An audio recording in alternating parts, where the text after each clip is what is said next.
ஸ்ரௌதத்மார்த்தாதிகம் கர்ம நிகிலம் ஏன சூத்ரிதம் தஸ்மை சமஸ்த வேதார்த்த விதே விகனசே நமக. வக்ரதுண்ட மகாகாயா சூரியகோடி சமப்பிரபா நிர்விக்னம் குருமே தேவா சர்வகாரேஷு சர்வதாம். யோகப்பட்டேன பத்தாங்கம் திரிநேத்திரம் சாந்த விக்கிரகம் தியாயே சமஸ்த தோஷக்னம் பாதாத்மஜம் அகல்மஷம் கிருஷ்ணம் வந்தே ஜகத்குரும்.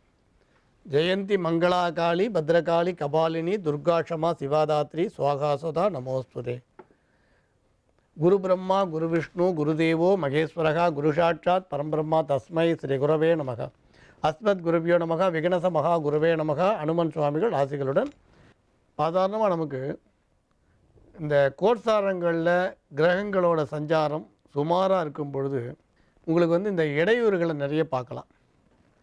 இது அடிக்கடி சொல்லுவோம், ஜோதிடத்தில் பிறக்கும் பொழுது நீங்கள் கணிக்கக்கூடிய ஜாதகம் இருக்குது பாருங்கள், அதுதான் ரொம்ப முக்கியம்.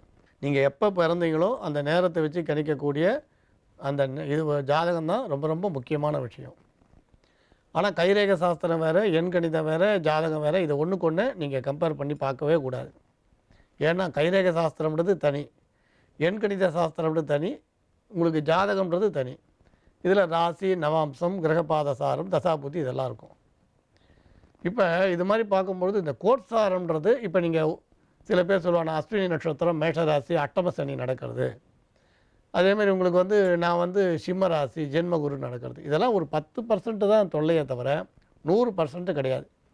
இப்படி நமக்கு தற்காலிகமான தொல்லைகள் வரும்பொழுது அதுக்கு நிவர்த்திக்கு எளிய பரிகாரங்களை சொல்கிறான். இவங்களுக்கு அந்த குருவோட சஞ்சாரம் சனி சஞ்சாரம் போது ஒரு பயம் எல்லாருக்கும் இருக்கும். ஜென்மராமர் வனத்திலே சீதை சிறை வைத்தது, தீதில் ஒரு 3 துரியோதனன் படை மாண்டது, சத்தியமாமுனி 6 இருகாலில் தலை போன்றதுன்னெலாம் சொல்லுவாள். அதனால் உங்களுக்கு இந்த மாதிரிலாம் சொல்லும் பொழுது ஒரு பயம் இருக்கும். ஆனால் இது ஒரு 10% தான். இந்த மாதிரி ஜென்மத்தில் குரு வருது, 7ஆம் நாள் சனி நடக்கிறது, அட்டம சனி நடக்கிறது, அர்த்தாஷ்டம சனி நடக்கிறது, விரய சனின்றதெல்லாம் ஒரு தற்காலிகமான 10% தான். இதுக்கு சாதாரணமாக நம்ம என்ன பண்ணுவோன்னா வீட்டில் பூஜைகள்லாம் பண்ணுறது உண்டு. இப்போ குரு பயிற்சியை அடுத்து வியாழக்கிழமை நான் தட்சிணாமூர்த்தியை பூஜை பண்ணுறேன்னு சொல்லுவாள், நான் அயக்கிரிவரை பூஜை பண்ணுறேன்னு சொல்லுவாள். இப்படி நிறைய உண்டு. அப்படி சொல்லும்போது இந்த எந்திர வழிபாடும் உண்டு. சிலர் பானலிங்கம் வச்சு பூஜை பண்ணுவாள், சில பேர் சாலக்கிராம பூஜை பண்ணுவாள். ஆனால் இந்த மாதிரி கோட்சாரத்தில் பிரச்சனை வச்சு எந்திர வழிபாடு உண்டு. இந்த எந்திரம்ன்றது என்னன்னு கேட்டிங்கன்னா, எந்திரங்கள் எல்லா தேவதைகளுக்கும் அந்த தியான மந்திரங்கள் மூல மந்திரங்களை பார்த்து எந்திரம் எழுதணும். நீங்கள் தியானம் தெரிஞ்சுக்கணும், மூல மந்திரம் தெரிஞ்சுக்கணும். நேத்திரம் உண்டு, கட்டாயம் ஒரு எந்திரங்களுக்கும் நேத்திரம் உண்டு, ஜிக்வா உண்டு. அதுக்கு சிலது மானசீகமான பிரயோகம், சிலதுக்கு அக்ஷர பிரயோகம் உண்டு. இப்போ பிராண பிரதிஷ்டைக்கும் சில வழிமுறைகளை சொல்கிறா. எந்திரங்கள்னால் பெரும்பாலும் உங்களுக்கு செப்பு எந்திரம் தெரியும். ஆனால் செப்பு காரிய தகட்டில் கூட எந்திரம் எழுதி பிரயோகம் பண்ணுற வழக்கம் உண்டு. காரிய தகட்லேயும் எந்திரம் எழுதி பிரயோகம் பண்ணுற வழக்கம் உண்டு. அதே மாதிரி சில ரகசிய மந்திரங்களை பார்த்திங்கன்னா யக்ஷினிகளை எட்டி பலகையில் எழுதுவான். எட்டி மர பலகையில் எழுதுறது உண்டு, சந்தன பலகையில் எழுதுறது உண்டு.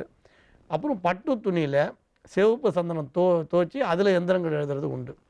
இந்த மாதிரி எந்திரங்களை செப்பில் எழுதினாலும், வெள்ளியில் எழுதினாலும், சொர்ணத்தில் எழுதினாலும், சந்தன பலகையில் எழுதினாலும், இந்த மாதிரி எழுதும்போது அதுக்கு பிராண பிரதிஷ்டைன்றது அவசியம். ஆனால் இந்த பேப்பரில் எந்திரங்களை எழுதி அதில் பிராண பிரதிஷ்டை பண்ணுறது வழக்கம் கிடையாது. அது வர்ண கலாபம்னு போயிடும். அது வர்ண கலாபமாக போகுமே தவிர இந்த செப்பு எந்திரத்தில் எழுதுகிற வலிமைன்றது அதில் இருக்காது.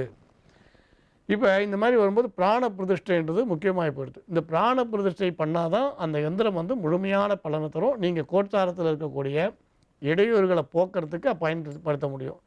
இப்போ செப்பு எந்திரமாக இருந்தால் குறைஞ்சது 3 வருடத்துக்கு பலன் உண்டுன்னு சொல்லுவா உண்டு. வெள்ளி எந்திரத்துக்கு 6 வருடம், சொர்ண எந்திரம்ன்றது ஆயுள் முழுக்க பலன் தரணும் உண்டு. இந்த பட்டு எந்திரம்ன்றது பழுது அடைகிற வரைக்கும் சொல்லுவாள். சில பேர் 1 வருடத்துக்கு பலன் உண்டுன்னு சொல்லுவாள். பட்டு துணியில் எழுதுறது. காரிய தகடுன்றது சித்தியை முன்னிட்டு செய்யக்கூடிய பிரயோகங்கள்னு சொல்லுவாங்க. பிராண பிரதிஷ்டை பண்ணாமல் பயன்படுத்தலாமான்னா, பிராண பிரதிஷ்டை செய்யாத எந்திரங்களுக்கு பலன் கட்டாயம் கிடையாது. கடையில் எவ்வளோ எந்திரம் விற்கும், வாங்கி கொண்டு போய் அப்படியே வீட்டில் வச்சுக்கிறதுல பலன் கிடையாது. அதுக்கு பஞ்சகவியத்தால் அபிஷேகம் பண்ணி, அதுக்கு பிராண பிரதிஷ்டை மூல மந்திரங்களால் பிராண பிரதிஷ்டை பண்ணி அதுக்கப்புறம் தான் பயன்படுத்தணும். சில எந்திரங்களை அப்படியே நீங்கள் தலைவாசல்லையே வச்சுடலாம். சில வாஸ்து எந்திரங்கள் பூமிக்குள்ளே வைப்பா. சில மற்ற எந்திரங்களை வடகிழக்கில் புதைக்கிறது உண்டு. மற்ற எந்திரத்திலே ஒரு வகையை ஜலத்தில் வச்சு பூஜை ரூமில் வைக்கிறது உண்டு. அதே மாதிரி ஸ்ரீ எந்திரம் மாதிரி இருக்கிறதுக்கெலாம் விசேஷ பூஜை உண்டு. ஸ்ரீ எந்திரத்திலே உங்களுக்கு அர்த்தமேரு மகாமேருன்னு படிப்படியாக வரும். அது பஞ்சதசி சோடசி மந்திரங்கள் கற்றுண்டு வா. கோச்சாரங்களில் கிரகங்கள் மாறினாலும் மாறலனாலும் தொடர்ந்து வழிபாடு பண்ணுவாள். அதே மாதிரி தான் வைணவ பெரியவர்கள் சாலக்கிராம ஆராதனையை தொடர்ந்து பண்ணுவாள்.